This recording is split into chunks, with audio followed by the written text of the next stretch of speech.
Gretchen grabbed her copy of The Catcher in the Rye. She shoved it in a rucksack with her packed lunch, and Ruger 45. The tube was crowded, but she didn't really mind. She liked the close proximity, it made her feel alive, cause she didn't want to waste another fraction of a second isolated from the people that she saw. Today was different, she could feel Westminster beckon. She wasn't staying silent anymore as she sat thinking about the dream she had the night before.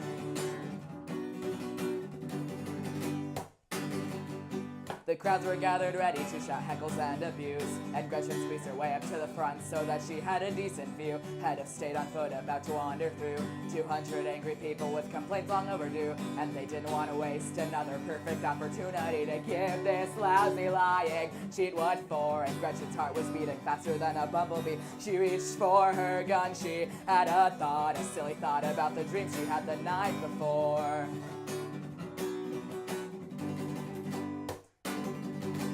Gretchen cleared the fence just as her prey was walking past. She shouted, "Oh, Prime Minister," and aimed the gun and heard an instant blast. As she hit the ground, she realized her fate.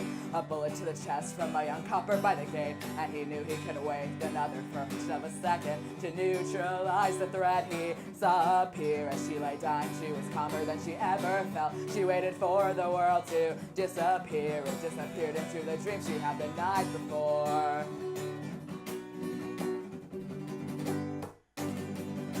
The one thing that no one could have predicted was the contents of the letter that she had inside her coat. But that's the thing the morning papers went with. The girl who chose to die just to send us all a note. And Gretchen knew the gun was never loaded. She simply couldn't go on feeling frustrated by life, so she wrote an open letter to the public. And the public had it read to them by newsreaders that night. This is all it said: "Dear public, they get big by making us feel small. And I'd rather play this game by my rules or not play this game at all.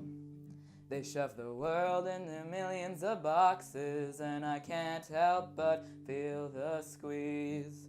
So I'll take a cue from Thelma and Louise. They get big by making us feel small, and I'd rather play this game by my rules or not play this game at all. They shove the world into millions of boxes, and I can't help but feel the squeeze. So I'll take my cue from Thelma and Louise.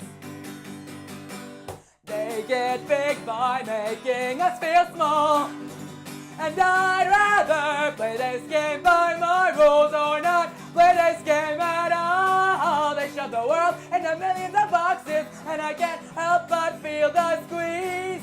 So I'll take my cue from Thelma and Louise. So I'll take my cue from Thelma and Louise.